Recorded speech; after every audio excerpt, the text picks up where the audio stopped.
Hello everyone, this is Shlok, and today we're going to be breaking down the biggest current affairs topics of the second week of March 2025, quick, sharp, and to the point. Plus, I'll be sharing my key takeaways on some of these topics. So, without further ado, let's get into it. So, our first most important story is the Airtel and Jio-Starlink deal.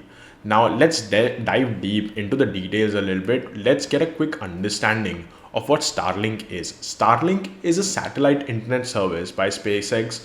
We already know that is a company owned by Elon Musk, and that provides high speed internet anywhere in the world. Now, how do they do that? And that is also something that separates them from the other players. Instead of using underground cables like traditional broadband, Starlink uses thousands of satellites that are in the low Earth orbit.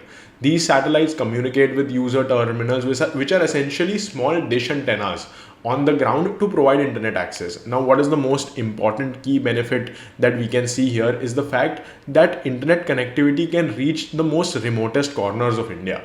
Now, let's discuss why is it that Starlink wants to partner with Indian firms when the satellite technology is all owned by Starlink itself. The first very important benefit we need to understand is that Starlink gets a ready-made logistics network which they can tap into in order to distribute their products in the most remote locations. Hence, this essentially lowers their cost of entering India's market.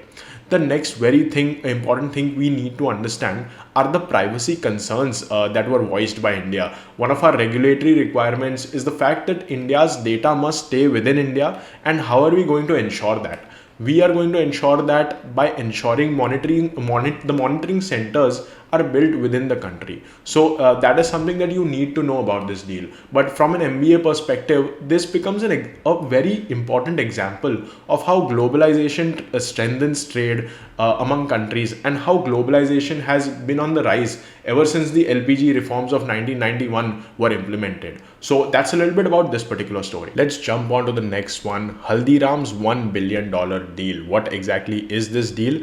The first thing we need to understand is that the Singaporean private equity firm Temasek has agreed to acquire 10% of Haldiram for $1 billion. So essentially, this values the firm at $10 billion, which translates to roughly 87,000 crore rupees. Now, this is also a story of how foreign firms are seeing an expansion in the Indian middle class's purchasing power. And what is our key takeaway for our interviews is that it is very relevant for people in finance who can talk about recent deals in the mergers and acquisition space. We can also talk about how this is bringing in foreign investment at a time when foreign investors are withdrawing from India left, right, and center. Hence, this deal can bring it can help you bring a positive viewpoint in the current pessimistic economic scenario. So that is one spin to this particular story. The next story is a big update on the oil and gas sector in India. Lok Sabha has passed the Oil Field Regulatory and Development Amendment Bill of 2024, and what is the main goal of this particular bill? It seeks to make the industry a lot more attractive to foreign investment. And now, what does this bill include, and how is it going to bring in more investment? The first thing we need to understand is that the definition of mineral oils has been changed to include all different categories of petroleum related hydrocarbons. So what will happen after this development is that all different types of mineral oils will now be covered in one legislation instead of many, and this simplifies the overall process and the ease of doing business. One more benefit is that this is going to encourage private participation in the field. So overall, this benefits the sector and the economy at large. And how can this piece of information be used in our group discussions? We can talk about how India has taken active steps into ease of doing business, and this becomes a very vital example in that regard. Next is a rather important update on the inflation in the country. The inflation in the country has slipped below the target of 4% in February.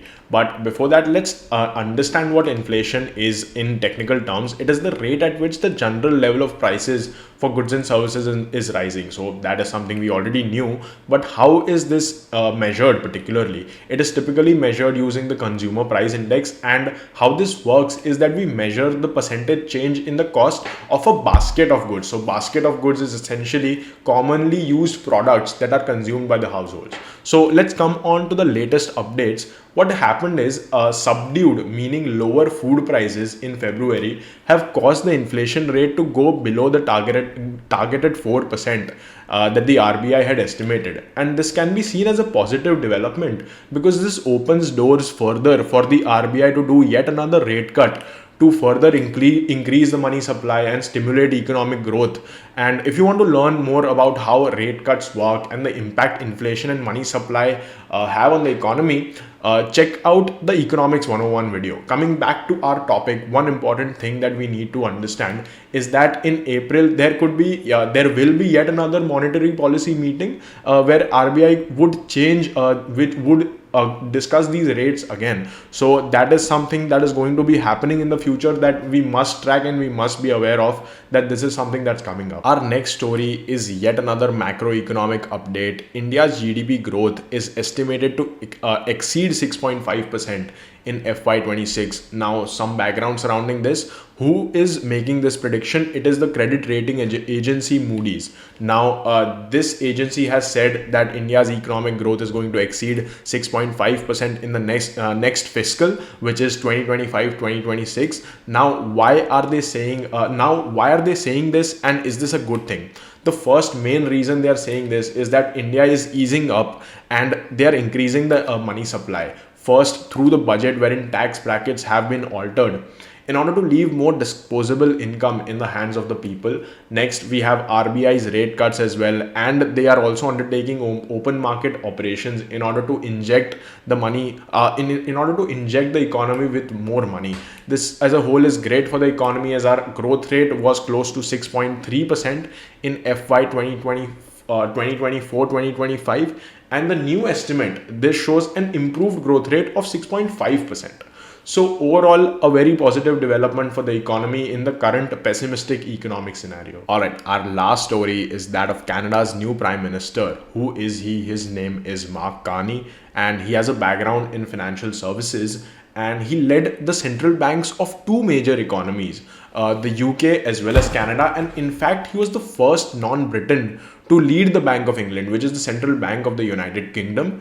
And he's fairly well known for heading these central banks through especially tough times, such as the financial crises of 2008, and he minimized the impact of the Brexit on the UK economy. So he brings in a lot of experience surrounding how to uplift an economy. The next thing that we must be aware of is how does this impact India? We need to understand some context that the previous Prime Minister of Canada, Justin Trudeau, made certain accusations against India, alleging the fact that India was involved in the killing of a Khalistani leader. And such accusations do not generally add to cordial relations between nations. But the new Prime Minister, on the other hand, seeks to build ties with India, build overall trade, and this development seems to be in India's favor. So this is one macroeconomic and geopolitical thing that we should definitely be aware of. Alright, I tried to cover the most important highlights in terms of our interview prep. The last thing I wanted to talk about is the fact that I need some suggestions in terms of what kind of new content we can build, because this is probably the last video wherein I am going to be covering current affairs because the interview season is drawing to a close. With that said, I also want to cover interesting business case studies wherein I can cover things like how UPI has become more internationalized and essentially things that are applicable to a more wider audience, a greater niche, if you will. And what kind of feedback I want from you is the fact that should I create a new channel for this particular aspect, or would a lot of my existing audience be interested in this? That is something I would love to hear your thoughts on. With that said, that's a little bit from my side, and bye bye.